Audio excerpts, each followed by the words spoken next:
nos dañaron la vida. Nosotros no tenemos paz. Nuestros hijos no eran malas personas. Mi hijo no era un delincuente. Mi hijo era una gran persona.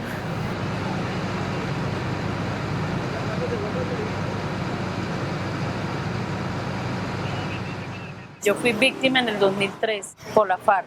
Hubo un enfrentamiento, balas perdidas, balas cruzadas por lado y lado. Tocaron a mi casa y una bala perdida atravesó el cuerpecito de mi hija. Le entró la bala por aquí, le salió por la nariz, llevándosele el paladar, la encía de sus 5 dientes. Se le llevó todo lo que es la encía de sus 5 dientecitos y lógico, pues obvio que el sistema óseo, pues la bala se lo llevó.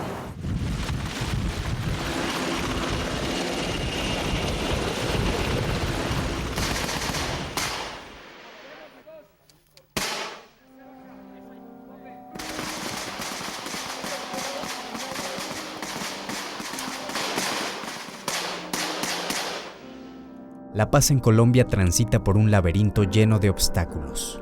La incertidumbre y el miedo del regreso a la guerra continúan latentes. Los dolores, el odio y el perdón están piel adentro en los millones de víctimas que dejaron 53 años de guerra.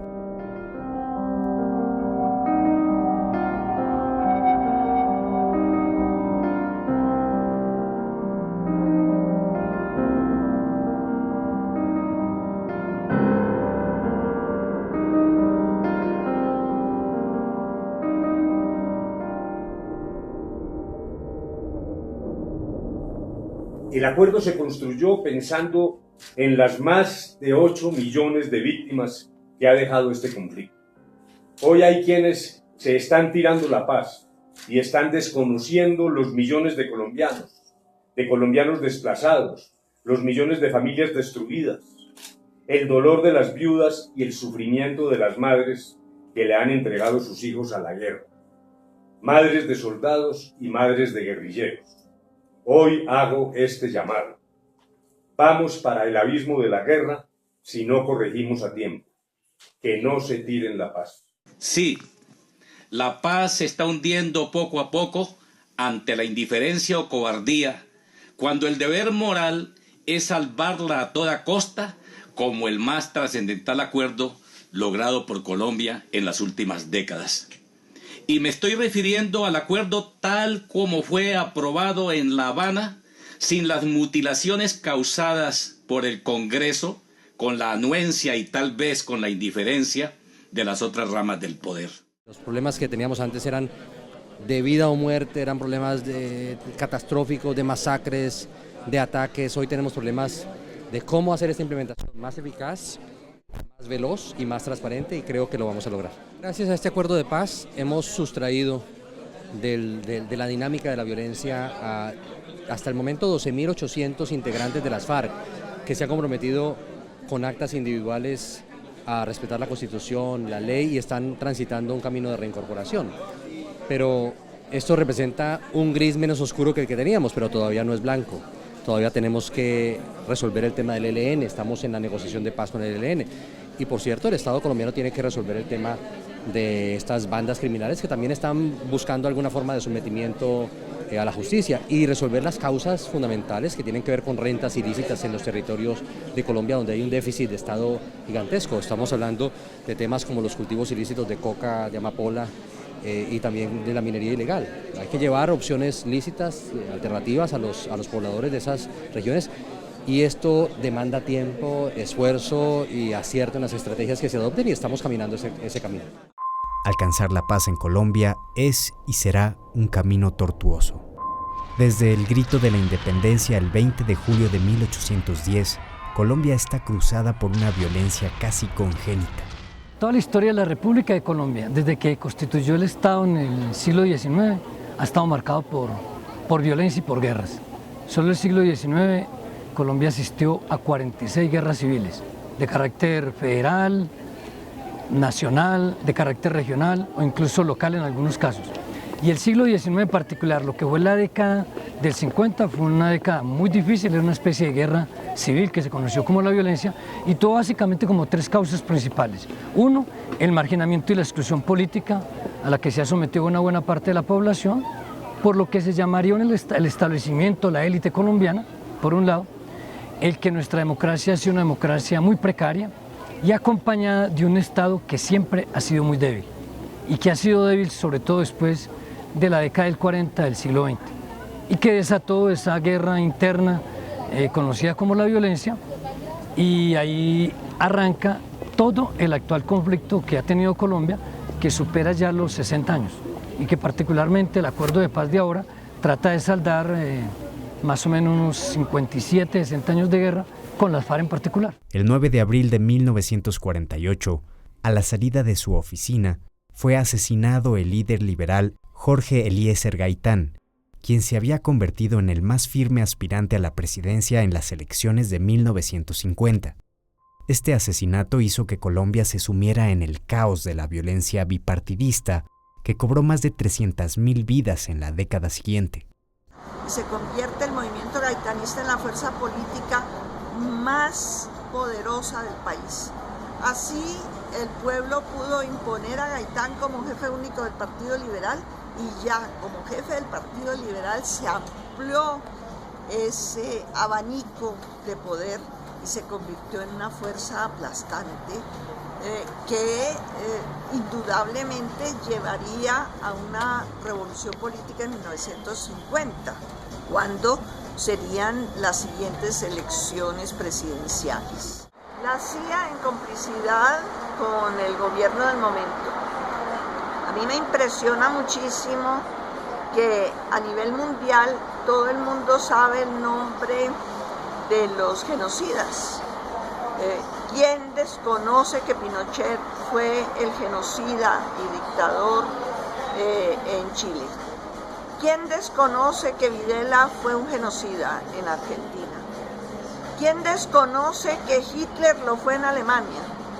Y en Colombia nadie habla del presidente genocida Mariano Ospina Pérez, que organizó sistemáticamente, premeditadamente y en forma generalizada el inicio de la violencia en Colombia. Desde su surgimiento como organización insurgente en 1964, las Fuerzas Armadas Revolucionarias de Colombia han sido protagonistas de la vida política, social y militar hasta el año 2017, cuando dejan las armas de forma definitiva para convertirse en movimiento político con todas las garantías que otorga la Constitución colombiana. En una mirada histórica general, Colombia está en un tránsito histórico y en un momento excepcional. Está cerrando una guerra de 53 años. Han dejado las armas los combatientes de la guerrilla más importante, las FARC. Otras guerrillas menores, el M-19 y el EPL, lo habían hecho hace 20 años y se está conversando con una agenda firme en Quito con el ELN. De manera que se están dando de una u otra manera un acumulado, un actual y un futuro de hechos que permiten cerrar la guerra en el inmediato próximo. Sin embargo, hay que advertir que es un tránsito muy difícil y muy traumático. La opinión del país está dividida. El primer acercamiento de paz del Estado colombiano con las guerrillas de las FARC se dio en el gobierno del presidente conservador Belisario Betancur entre 1982 y 1986. Los diálogos de San Vicente del Caguán entre 1999 y 2002 fueron el último fracaso de negociaciones de paz entre el gobierno conservador de Andrés Pastrana y las guerrillas de las FARC, pero a la vez sirvieron para fortalecer la capacidad militar de las fuerzas militares de Colombia. El proceso de paz se rompió debido a la falta de voluntad de las partes. Los actores se plantearon la negociación como una táctica político-militar y no como una estrategia de paz. El fracaso de Andrés Pastrana creó las condiciones políticas para que Álvaro Uribe llegara a la presidencia en las elecciones del 2002, quien ofreció en campaña derrotar militarmente a las guerrillas de las FARC, y con este mismo discurso contrainsurgente fue reelegido para un segundo mandato de 4 años hasta el 2010. Las ejecuciones extrajudiciales por parte de miembros de las fuerzas militares se conocen como falso positivo. Según la Fiscalía General de Colombia, 4.382 personas fueron asesinadas en los falsos positivos durante el periodo entre 2002 y 2008. Organizaciones no gubernamentales estiman la cifra en más de 6.000 casos.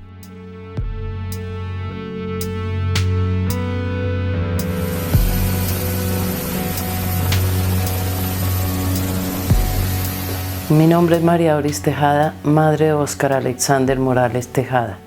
Mi hijo tenía 26 años cuando viajó a Cúcuta a visitar al hermano y de allí se lo llevaron con otros 2 jóvenes, Octavio David Bilbao y Germán Leal Pérez. Está en una fosa común en el Copey Cesar. Que allí hay 60 cuerpos en ese potrero, es un potrero.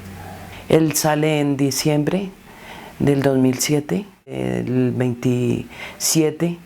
La última llamada que tuvimos de él fue el 31 de diciembre a las 11 de la noche. De ahí ya no volvimos a saber más. Él dijo que viajaba en los días siguientes, que para el 6 de Reyes ya estaba allí.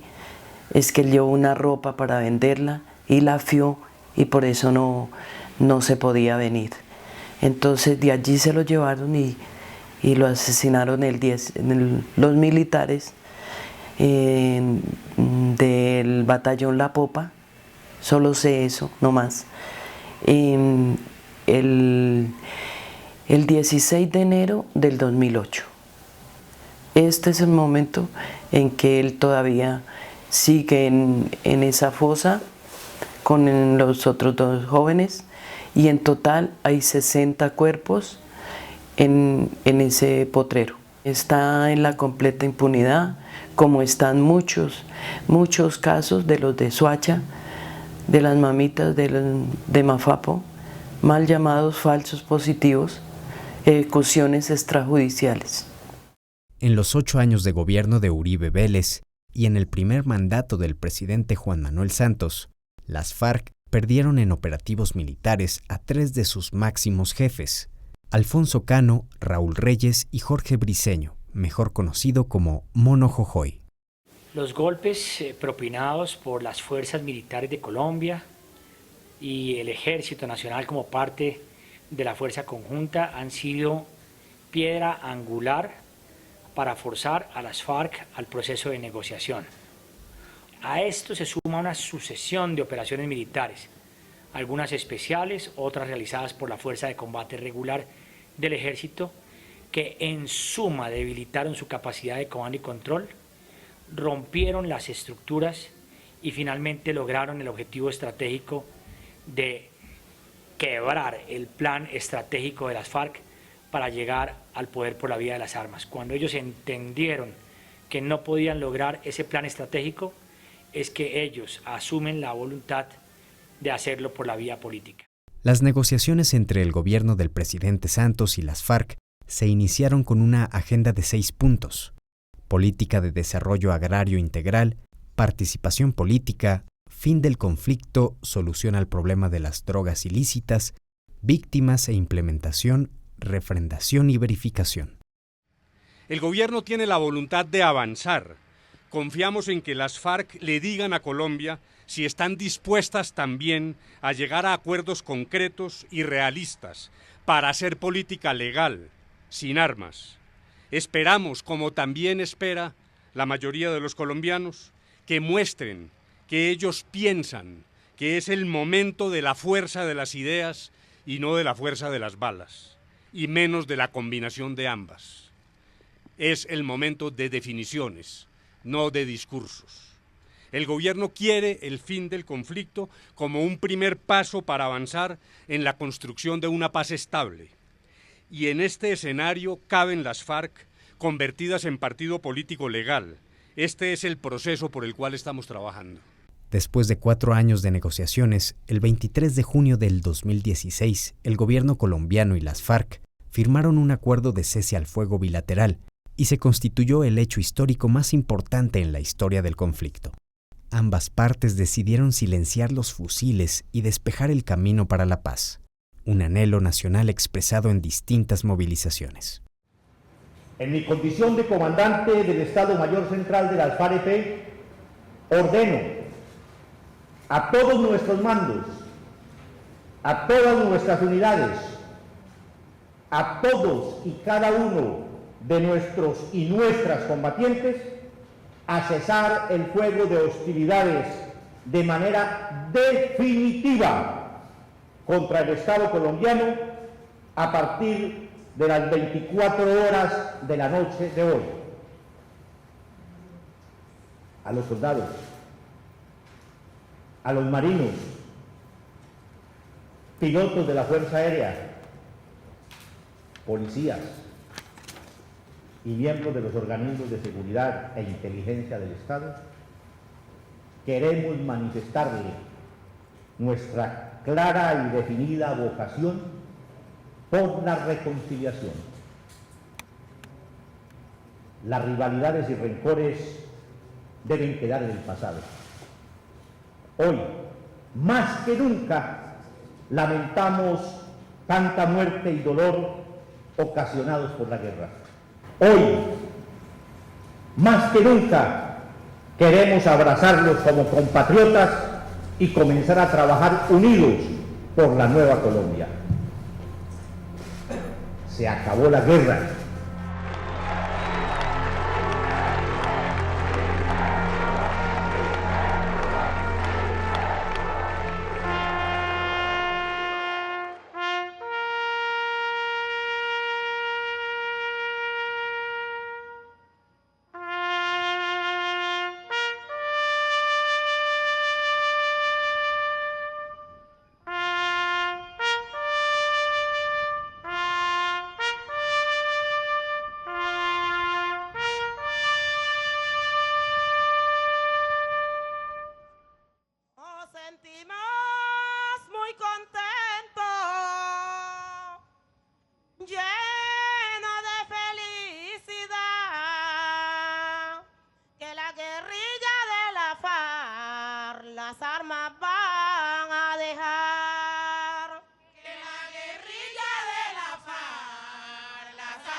En nombre de las FARC, ofrezco sinceramente perdón a todas las víctimas del conflicto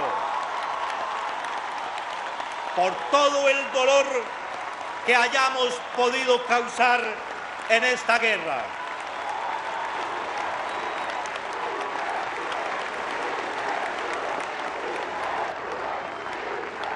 Lo que firmamos hoy, luego de años de negociaciones serias, discretas, difíciles, es algo más que el acuerdo entre un gobierno y una guerrilla para terminar un conflicto armado. Lo que firmamos hoy es una declaración del pueblo colombiano ante el mundo de que nos cansamos de la guerra, de que no aceptamos la violencia como medio para defender las ideas, de que decimos fuerte y claro, no más guerra. No más la guerra.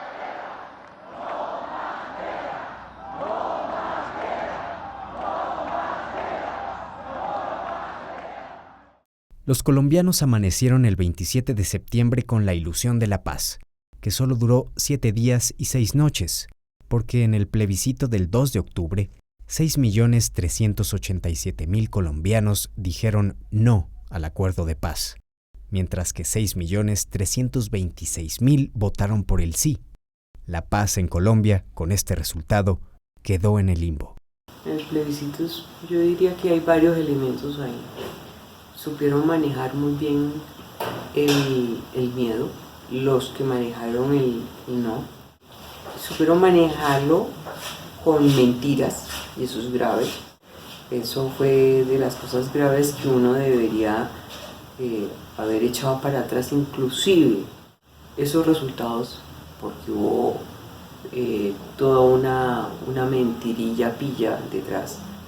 Y yo lo digo por lo que yo viví directamente con gente muy cercana y gente se supone que tiene más que un bachillerato.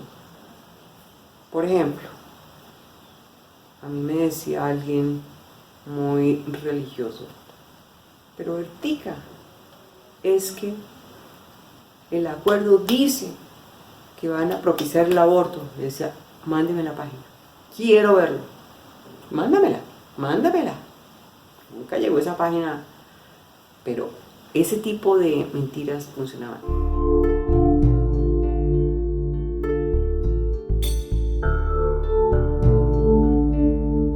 El 12 de noviembre, los jefes negociadores del gobierno y de las Fuerzas Armadas Revolucionarias de Colombia, Ejército del Pueblo, Humberto de la Calle e Iván Márquez, anunciaron desde La Habana un nuevo acuerdo de paz que incluyó un grueso número de propuestas que presentaron los voceros del no. El 24 de noviembre, el presidente Santos y el jefe máximo de las FARC, Rodrigo Londoño, volvieron a poner sus rúbricas en el nuevo acuerdo de paz. El 15 de agosto del 2017, Naciones Unidas certificó el desarme definitivo de las FARC con la entrega de 8.112 armas y cerca de 1.300.000 cartuchos que fueron incinerados.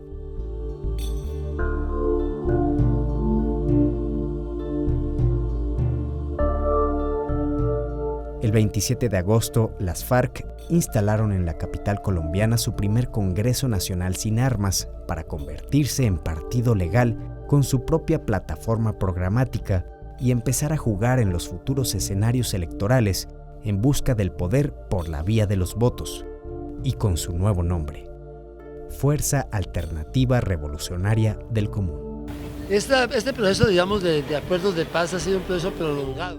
Empezó en 1990, cuando el M-19 dejó sus armas por primera vez, después el EPL, el PRT, el Tintindame, pero de lejos la guerrilla más grande, más fuerte, más importante de la historia de Colombia, más organizada, siempre fueron las FARC. Y mientras las FARC no estuvieran en el proceso de paz, la paz era una paz chiquita, era una paz parcial. Yo sí creo que es un hecho de la historia de Colombia de una importancia, pues excúseme la palabra redundante, histórica, porque cambia la percepción de cómo hay que resolver los problemas en una sociedad, si con el uso del alzamiento armado o con el uso de la democracia con todas sus imperfecciones. La sociedad quiere la paz, pero quiere que no cueste nada, una buena parte de la sociedad colombiana. Incluso se convenció tanto de que podía derrotar militarmente a sus adversarios, que quiere la paz pero sin conceder nada. Y esas son las dificultades que tenemos hoy, en medio también de una radicalización de la polarización que tiene la sociedad colombiana, desde el punto de vista político e incluso social e ideológico. Digo social porque aparecen factores de ortodoxia religiosa y moral en la sociedad colombiana que no conocíamos con tanta fuerza, por lo menos desde el siglo XIX.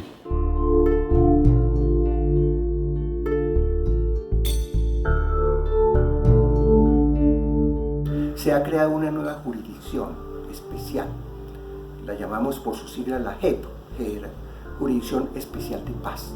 Se trata de un tribunal que va a trabajar hasta por 15 años.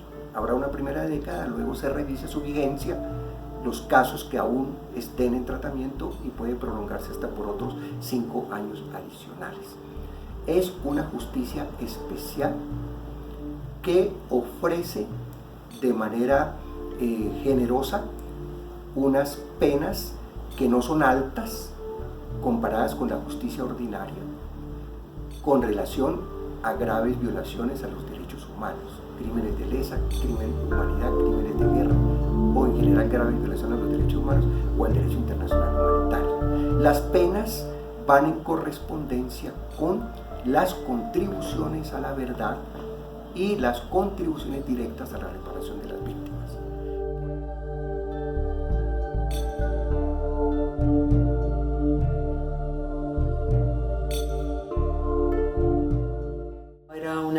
está alto el rendimiento. Yo hacía 3 horas diarias de ejercicio, era muy buena haciendo ejercicio, excelente, tenía músculo por todos lados. Eso fue lo que me ayudó, me salvó de alguna manera. Cuando pusieron el atentado en el Club del Nogal, el carro bomba, que a mí me cae toda una pared encima, a mí se me quiebra la columna vertebral 3, 4, 5, 6 se pegan. Quedo solamente manejando estos 3 dedos, es lo único que quedo manejando después del atentado. Pero lo que quiero decir es que todo ese deporte que yo había hecho, con esa pared que me cayó encima, yo no me quebré ni los hombros, ni las piernas, no me quebré nada, solamente la columna. El médico me decía, ¿cómo hiciste? Pues yo era toda músculo en esa época. Entonces, esa era yo, mamá y esposa. Tenía y tengo una familia maravillosa y digamos que ese era mi entorno. ¿Quién era yo? Una consultora de empresas que hacía consultoría a nivel internacional. Me iba bien, bastante bien. Uy, sí, yo odié a las FARC. Yo me levantaba todos los días. Bueno, levantar es un dicho. Me levantaba y yo me veía tan impedida y tan inútil y tan, como dicen los gringos, good for nothing, buena para nada. Y yo decía, pero yo, ¿por qué estoy aquí? ¿Y por qué estoy así? Y entonces yo decía, estas FARC merecen morirse todas, que las exterminen. Hubo la gran marcha esa que se hizo contra las FARC, que fue el 11 de febrero de hace 15 años va a ser. Y yo estaba en Boston y hubo una movilización mundial y yo pedí que me llevaran como fuera. Yo dije, yo quiero estar en ese acto y que me vean que estoy la más incapacitada. 15 años después del atentado, Berta Lucía Fries es una líder de las víctimas de la guerra. Es una mujer de la élite de la sociedad colombiana que decidió visitar municipios y veredas donde estaban concentrados los guerrilleros de las FARC, víctimas de la guerra, para hacer talleres con un objetivo: lograr el abrazo sincero del perdón y la reconciliación, y desde las propias comunidades, construir paz. El eje del taller primero es cómo construir la posibilidad de la reconciliación. No se da de la noche a la mañana. Tú tienes que primero entender el corazón de la gente, las creencias, lo que sienten. Y la gente tiene que decirlo. Entonces digamos que el eje primero es buscar ese relacionamiento. ¿Cómo nos relacionamos? A pesar de que ustedes nos hicieron tanto daño, ¿cómo ahora vamos a tejer y vamos a construir eso? Ahorita estábamos así y los odiábamos, y ahora ¿cómo nos vamos a acercar? Y es conocer la parte humana, y conocer la parte humana es a través de la construcción colectiva de un sueño conjunto, que es a través de la reconciliación. O sea, ahí no estamos diciendo todavía que nos dejemos reconciliados, es la posibilidad que me doy, es la posibilidad de darme el permiso a reconciliarme, es la posibilidad de no solamente pensar en esa reconciliación, sino qué tanto, cómo soy yo, qué tantos odios cargo yo. Yo cargo a veces una maleta muy pesada llena de odios que no perdono, ni siquiera a mi marido, a mi hijo, a mi vecino, al de allá, y ando todo el día en pelea. Es darme esa posibilidad de mirar para adentro. Hicimos 2 encuentros con Carlos Lozano, las FARC, nuestras víctimas, y la gente entró prevenida, y después a la final todos abrazados en la foto, llorando juntos, porque esos fueron los 2 encuentros. Los 2 encuentros fueron así. Descansé y tengo paz en mi corazón. Le doy gracias a Valentina, allá a las niñas, pues ellas me pidieron perdón, pero Yo sí, claro, pero ellos no tienen nada que ver. O sea, Dios los bendiga. Y no, Dios bendiga a todos y ojalá que esto siga y que el proceso de paz siga adelante. Y Dios nos bendiga a todos y nos dé mucha vida y salud. Sí, yo ya le perdoné. Yo ya le perdoné, porque perdoné, estoy acá. Y quiero aportarle al país que es el perdón y hacer la reconciliación con todas aquellas personas que han sufrido ese dolor como lo estamos sufriendo nosotros todavía. Para mí el perdón significa mucho, sacar todo ese dolor que tengo en mi corazón y limpiarlo y perdonar, sacar toda esa ira, toda esa rabia que hay en nuestro cuerpo y perdonar. Reconocer nuestros errores ha sido reconocer también nuestras fallas y con el corazón en la mano hemos pedido perdón y hemos recibido muy generosamente de las víctimas individualmente, pero también como ellas organizadas. Muy generosamente hemos recibido y hemos sentido el abrazo, hemos sentido que han recibido nuestro perdón y solamente cuando hemos podido hacerlo persona a persona y directamente es que hemos podido iniciar un proceso de construcción de una reconciliación real. Que los perdone Dios, porque yo no.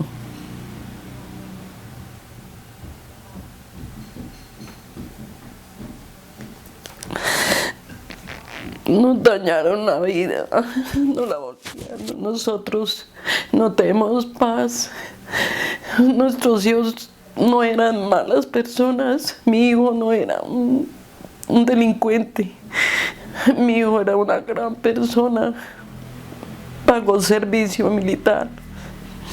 Nosotros, mi esposo y yo, teníamos un hogar tan bonito con todos nuestros hijos, y ese hijo que está por allá perdido